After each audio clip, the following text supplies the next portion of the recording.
Salut, je vais dessiner un marque-page avec un hibou à l'aquarelle. Donc j'ai pris cette photo sur le net et je vais dessiner. Déjà je vais commencer par le dessin en essayant d'expliquer comment je procède. Donc mon hibou, je vais le placer à peu près de là à là. Donc je vais partir, parce qu'au niveau du marque-page ici il va y avoir un trou dans lequel je vais insérer un ruban. Donc on va partir du trait qui est au sommet de sa tête et je vais faire les contours principaux.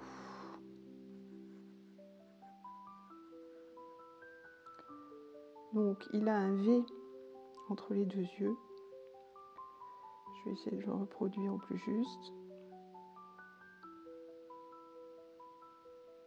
Et les yeux, le regard, qui va vraiment être l'élément clé de cette peinture, de ce dessin. Chez les animaux, comme dans les portraits d'humains d'ailleurs,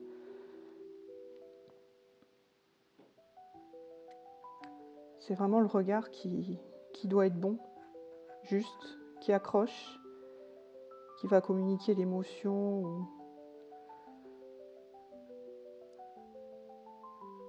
la vie du sujet qu'on dessine.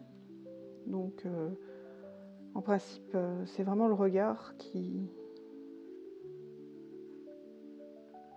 doit être juste. Donc là, le fouillis des plumes, je le ferai à l'aquarelle, donc c'est pas très important. Là, je descends, je trace le contour du corps. L'aile, elle va venir à peu près par là. Bon, même si le hibou ne rentre pas intégralement dans le cadre, c'est pas un problème. Il vaut mieux faire abstraction d'une partie et ne pas la dessiner plutôt que de vouloir absolument le faire rentrer dans le cadre et l'hibou il ressemble à plus rien après. Parce que voilà. Donc là je vais descendre un petit peu plus bas, je me rends compte que au niveau des proportions il faut que je descende un peu pour réussir à dessiner ici sa patte avec sa serre. Alors on la voit pas très bien sur la photo, donc c'est approximatif. On voit une autre griffe là. Il me semble qu'on parle de serre d'ailleurs. Hein. Voilà, il a derrière, il a que du hibou qui descend. Voilà, donc là le crayon est un peu marqué, donc j'estompe légèrement avec ma gomme mie-de-pain.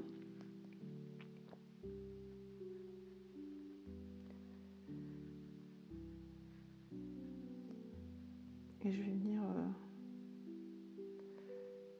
dessiner, marquer l'endroit des yeux.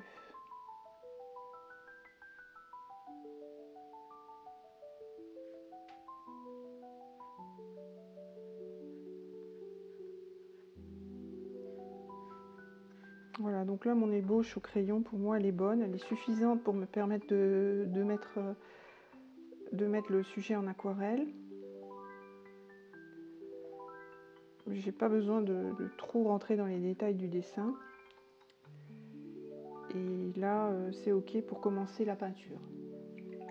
Donc je commence l'aquarelle, je vous ai mis ici ma boîte Daniel Smith dans laquelle figurent des godets d'origine. Donc je les ai, là vous avez nuancié, comme ça vous pouvez vous rendre compte des couleurs qui constituent ma boîte. C'est une boîte que j'ai achetée récemment au Géant des Beaux-Arts avec 24 godets, donc si vous cherchez un peu vous trouverez très facilement les noms des couleurs qui y figurent, mais ce sont les couleurs classiques, un jaune citron, un orange cadmium, un rouge cadmium, rose quinacridone, alizarine crimoisie, céruléen, outremer, prusse, gris de Payne, terre de sienne naturelle, terre d'ombre naturelle, terre d'ombre brûlée, un vert cobalt, un vert émeraude, un vert de vessie, vert olive, vert périlène, beige, titanium je crois. Là il y a deux couleurs très voisines, terre de sienne naturelle et ocre, or quinacridone, terre de sienne brûlée, rouge indien et celui-là je ne sais plus. Je pourrais plus vous dire, mais bon, ce sont des tons voisins du rouge indien. Voilà, c'est dommage de sécher sur la dernière, mais honnêtement, je ne me rappelle plus. Je crois qu'il y a l'orchinacridone, le terre de sienne brûlée et le rouge indien. Ou non, bon, bah, bref, c'est pas grave. C'est pas grave. Si vraiment ça vous intéresse, j'irai chercher et puis vous mettez-le moi en commentaire et puis je vous répondrai. J'irai vérifier les couleurs exactes de la boîte sur internet. Alors on y va, c'est parti. Je vais commencer par remplir le plumage. Donc je mouille légèrement le papier. Alors je travaille sur du papier 450 grammes. C'est Moulin du Coq, c'est un papier très épais, justement pour que le marque-page soit résistant. Et donc c'est un format 6 par 16.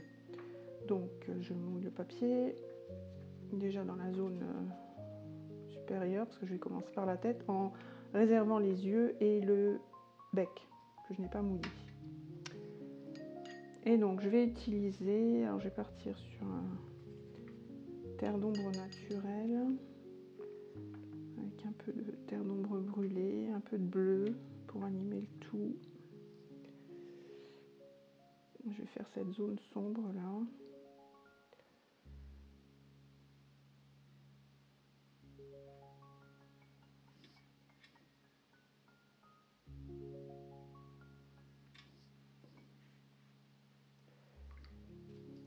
Et je vais prendre de l'ocre pour la partie du plumage qui se situe ici. Et donc je laisse les couleurs se mélanger dans l'humide. Et ça remplit comme ça le sujet. Sans avoir besoin de faire trop de coups de pinceau. Là, il y a des taches sombres, donc j'applique mon mélange de tout à l'heure dans cette zone. Je repars. Alors il est beaucoup plus sombre sur cette partie-là, avec des plumes claires intercalées. Alors en général c'est très compliqué de faire ça, moi je ne me prends pas la tête. Je ne vais pas dessiner plume par plume de toute façon.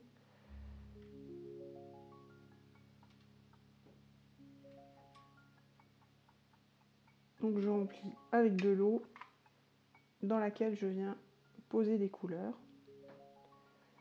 Alors ici je vais être un peu plus à sec pour donner l'illusion des plumes.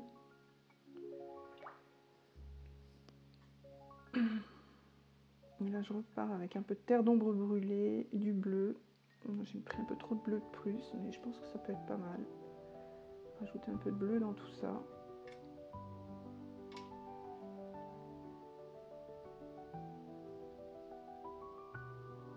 Gris paint.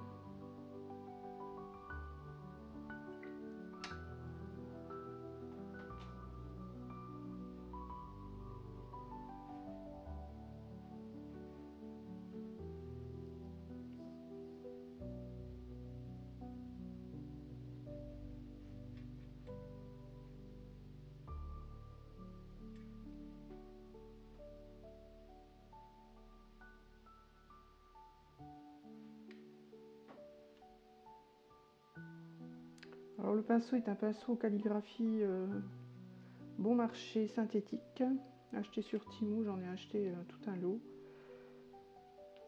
Bon, Temu je commande pas souvent et c'est vraiment tout à fait exceptionnel. Et là j'avais fait une petite commande pour tester un peu le matériel, voir ce qu'il proposait. Bon, c'est des pinceaux bon marché, c'est suffisant pour faire ce que je fais. Mais au niveau de la longévité, j'ai déjà remarqué, j'en avais déjà, et parce que c'était tout un lot, et le lot, les premiers que j'ai utilisés dans le lot, bon, ils sont déjà plus ou moins morts. Hein. Ils vont pas très loin. Hein. Sur la durée, ils tiennent pas. Donc, alors c'est sûr, c'est pas cher, mais on va pas peindre toute sa vie avec. Bon, je vais arriver sur les pattes. Donc là, pareil, toujours de l'ocre. Je travaille à sec. Parce que là, je vois que les plumes sont ébouriffées et partent un peu dans tous les sens. Donc, je suis le mouvement du sujet. Là, j'ai mis du terre de sienne, mais bon, ça dénote un peu par rapport au reste.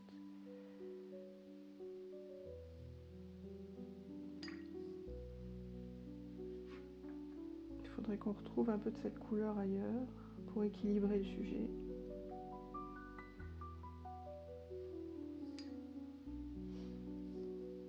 Vous remarquerez que j'ai oublié de laisser du blanc, hein. Tant pis.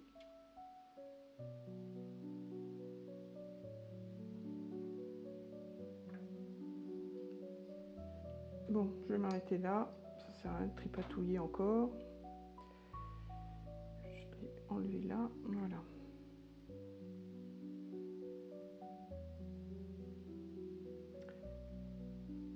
Alors, les pattes, les serres, je vais les fignoler un peu. Voilà, et je reviendrai aux griffes plus tard. Donc là, je vais prendre un peu de gris de paint. Je vais marquer le contour des yeux.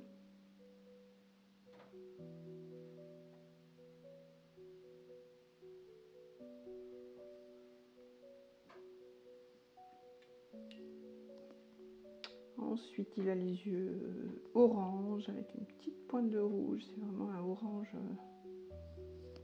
je dirais même l'orquinacridone conviendrait bien pour la couleur des yeux.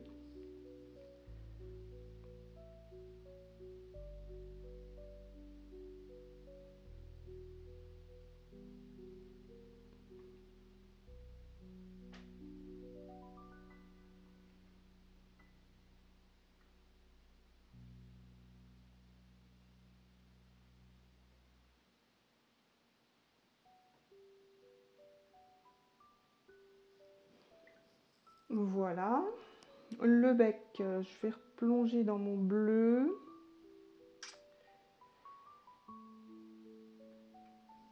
Pour en marquer le contour. Et l'intérieur avec un bleu dilué. Puis là, j'ai encore du blanc qui traîne sur ma palette. C'est du blanc aquarelle. Donc, il tombe à pic pour peindre le bec. La pointe est... J'ai descendu trop bas là. Ça va pas. Là, j'ai merdé. Donc, je reprends la peinture qui va un peu trop bas. Je la rattrape en frottant légèrement mon pinceau.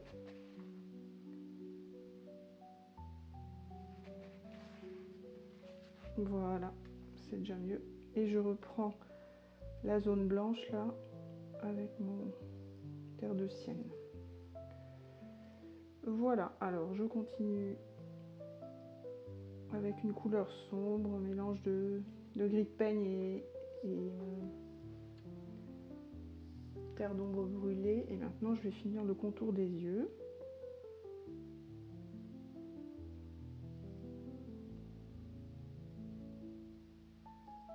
Alors je marque pas trop le contour de manière bien nette, sinon ça donne un côté naïf au regard. Il faut que ça reste par endroits irréguliers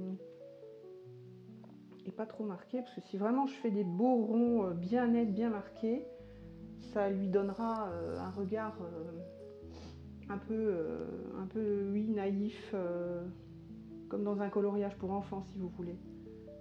Il faut toujours suggérer les choses, essayer de ne pas aller trop dans le détail. C'est malheureusement un travers que j'ai beaucoup, que j'avais plus quand j'ai commencé à peindre. J'ai un peu perdu ce côté perfectionniste. Et ça me réussit plutôt en peinture, étant donné que je ne veux pas faire de l'hyper-réalisme. Ça fonctionne pour moi.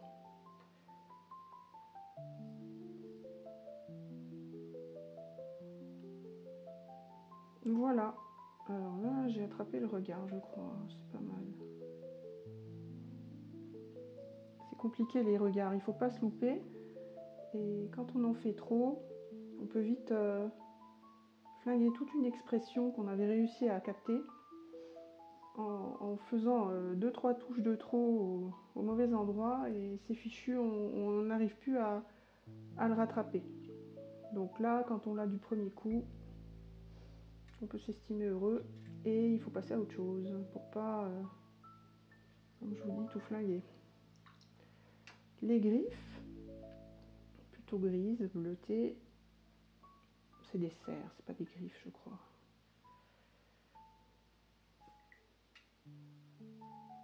J'insiste un peu. Parce que là, de toute façon, je vais faire la branche sur laquelle il est debout, ou le tronc. Et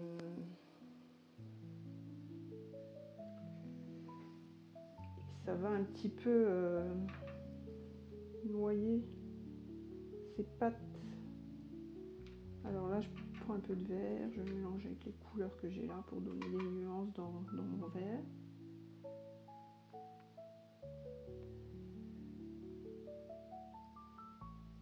Bon, c'est pas très important en fait, hein. Je vous dis, sur un sujet comme ça, les gens, les observateurs, les personnes qui vont admirer le résultat final vont pas aller se focaliser sur les pattes. Vraiment, dans un sujet tel que celui-là, c'est vraiment le regard qui capte l'attention.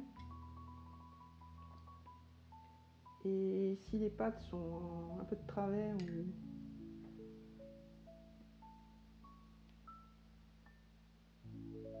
ça va pas, c'est pas ce qui va être dérangeant. Voilà, on donne l'illusion d'un socle sur lequel il serait. Par contre, je vais juste foncer un petit peu les plumes ici.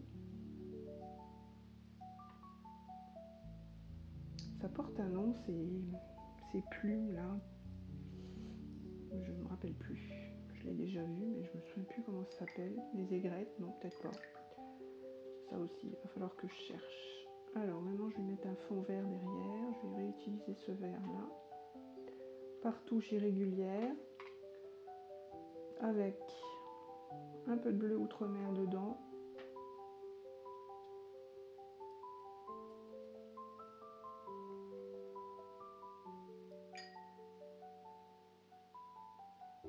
Voilà, je barbouille le fond.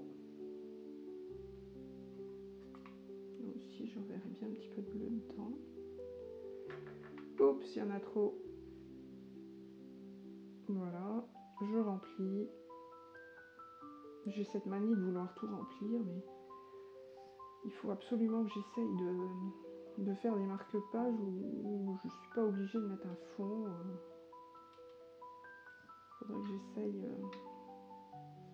de lâcher prise à ce niveau-là. Bon, là, je voudrais bien quelques petites touches de jaune dans le jaune orangé pour rappeler les yeux dans le fond. Voilà. Bon, ça me semble pas mal. Je vais encore marquer le bas de sa tête, là. Je remarque que c'est peut-être quelque chose qu'il faudrait délimiter légèrement. Ben voilà, c'est fait, je crois. Ça doit être bon. Alors, c'est pas tout à fait bon. Je vais rajouter une petite pointe d'acrylique blanche dans l'œil pour vraiment faire bien ressortir le blanc de l'œil. Alors, pour ce faire, j'utilise... en général, je prends la pointe d'un crayon bien taillé, je la trempe dans l'acrylique et je viens déposer une toute petite pointe de blanc là où plus ou moins je l'avais déjà laissé. Voilà, pour moi c'est nickel. Voilà, bah écoutez, dites-moi ce que vous en pensez, ce que vous auriez fait en plus, en moins, ce que vous n'auriez pas fait. N'hésitez pas à commenter, à me donner votre avis. En tout cas, c'est ma manière de faire et c'est le résultat que j'espérais. Donc, merci d'avoir regardé, écouté mes radotages et à bientôt. Ciao!